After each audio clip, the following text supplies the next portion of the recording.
کھجوروں کا میرا ایک باغ ہے اور میں چاہتا ہوں کہ وہاں اس باغ کے ارد گرد ایک دیوار بناؤں، لیکن یا رسول اللہ صلی اللہ علیہ وسلم میرا ایک پڑوسی ہے، ہمسایہ ہے، اس کا درخت درمیان میں آ گیا ہے، اگر میں وہ دیوار بناتا ہوں تو اس کا درخت دیوار کے اندر آتا ہے اور دیوار ٹیڑھی ہو جائے گی۔ یا رسول اللہ صلی اللہ علیہ وسلم میں نے اس سے کہا ہے یہ درخت مجھے بیچ دو، وہ بیچتا بھی نہیں۔ میں نے پہلے کہا مجھے دے دو، اس نے کہا نہیں دوں گا۔ میں نے کہا بیچ دو، وہ بیچنے کے لیے بھی تیار نہیں ہے۔ یا رسول اللہ صلی اللہ علیہ وسلم میری مدد فرمائیے۔ اب وہ یتیم تھا، حضور کی بارگاہ میں حاضر ہوا، نبی کریم صلی اللہ علیہ وآلہ وسلم نے فرمایا اس پڑوسی کو بلاؤ، حضور کی بارگاہ میں حاضر ہوا، حضور نے فرمایا یہ درخت دے دو اس کو۔ اس نے کہا میں نہیں دیتا یا رسول اللہ صلی اللہ علیہ وسلم۔ وہ غصے میں تھا، بہت ناراض تھا کہ اس بچے نے حضور کی بارگاہ میں شکایت کیوں کر دی۔ حضور نے ارشاد فرمایا اس کی رقم لے لو، پیسے لے لو، یہ درخت بیچ دو۔ اس نے کہا میں بیچتا بھی نہیں، ویسے بھی نہیں دیتا۔ حضور اکرم صلی اللہ علیہ وآلہ وسلم نے ارشاد فرمایا، مسند امام احمد بن حنبل کی یہ روایت ہے، میرے آقا صلی اللہ علیہ وآلہ وسلم نے ارشاد فرمایا اچھا ایسا کرو کہ یہ درخت تم اس کی قیمت بھی لے لو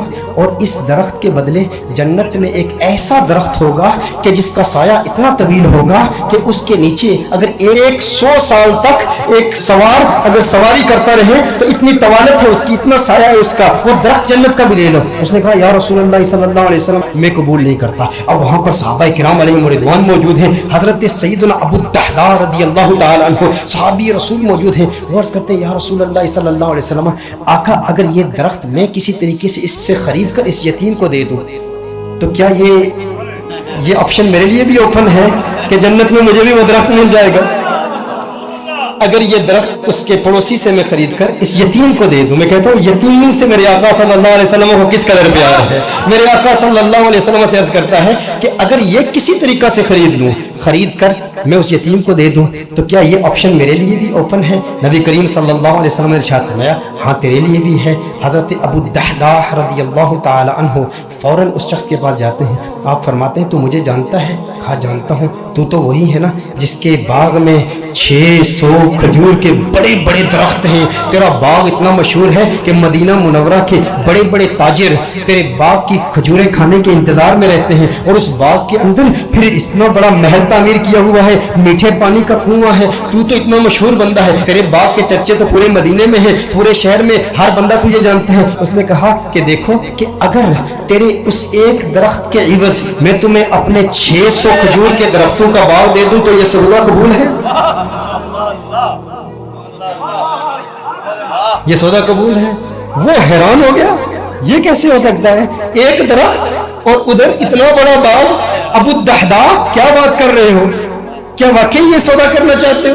ابو الدحداء رضی اللہ تعالی عنہ نے فرمایا بالکل، وہ میرا پورا باغ تیرا 600 کھجور کے درخت ہیں، اس میں ایک بڑا ہی خوبصورت محل ہے اور اس کے گرد ایک بڑی نمایاں دیوار ہے جو مدینہ منورہ میں دور دور سے نظر آتی ہے۔ کہا وہ بھی تجھے دے دوں گا، وہ محل بھی تیرا، وہ ساری کھجوروں کے درخت بھی تیرے، وہ سارا باغ بھی تیرا، کس کے عوض؟ ایک درخت۔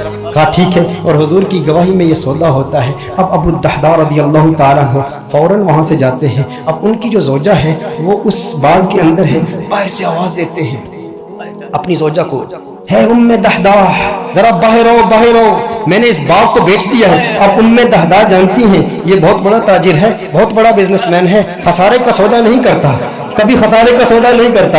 ام دحداء نے کہا ہے وہ دحداء کیسے سودا کیا ہے؟ کہا جنت کے ایک درخت کے عوض میں نے بیچا ہے۔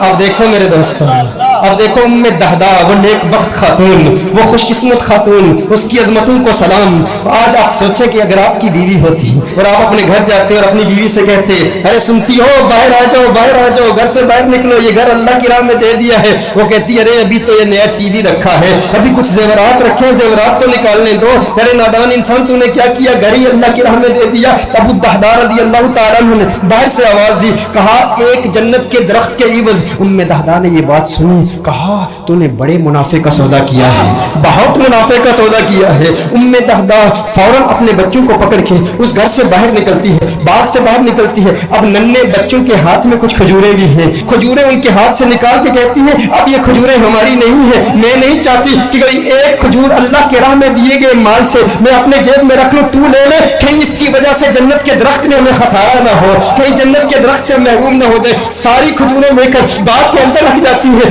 کہا کہ اس کا ایک ننھا بیٹا تھا، اس کے منہ میں ایک کھجور تھی،